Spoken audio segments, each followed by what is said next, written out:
This is ZNS Total Sports.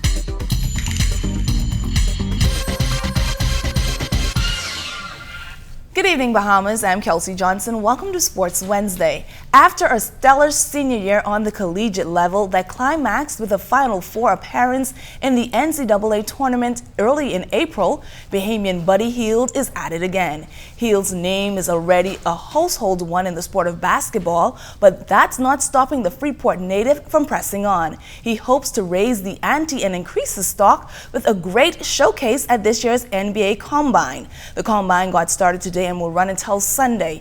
Hield is expected to be one of the top selections in the June 23rd draft. Joining us live in studio is first Vice President of the Bahamas Basketball Federation and National Coach for the men's team, Mario Boleg. Good evening, Mario. Do you think Hield's rankings in the upcoming draft will improve since he has decided to participate in this year's Combine?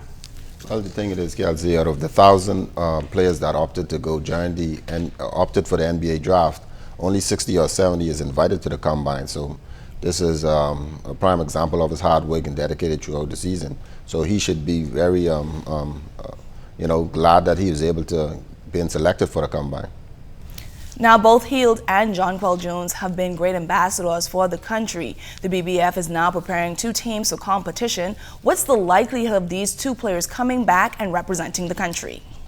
Well, we know from last season that Buddy Hield had made it clear to us that he would be going into the NBA draft, and with that being his last season this year, that he would not be able or available to play for the senior men. Jonquel, we know, has already been drafted, and the WNBA is going to be starting next month, so she definitely will be out also. But we think that we have the players that are capable of playing, whether they are Jonquel or Buddy. Now, what about the Thompson brothers, Michael Thompson Jr. and Clay Thompson? Will they be a part of this year's squad? Well, you know, Clay has played for the United States already, so he's not eligible to play for the Bahamas.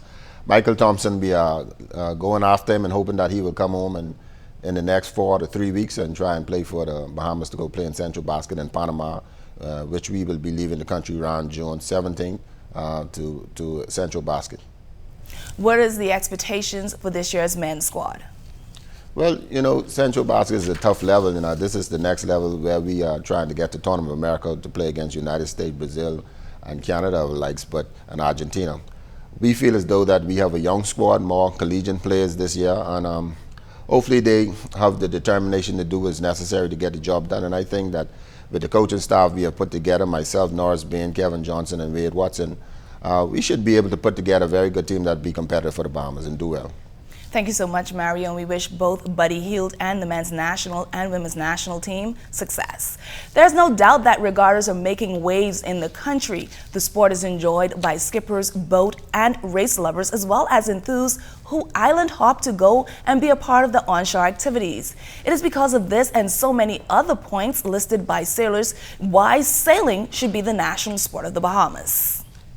I can't say with any degree of certainty that we are close or far. All I know is that we're working towards making regattas or sailing the national sport.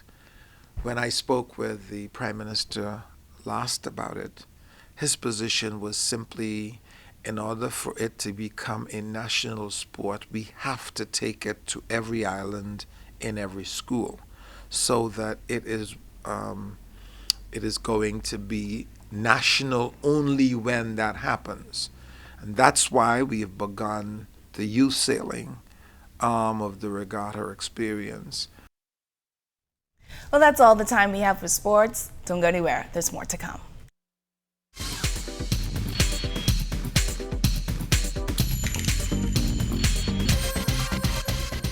This is ZNS Total Sports.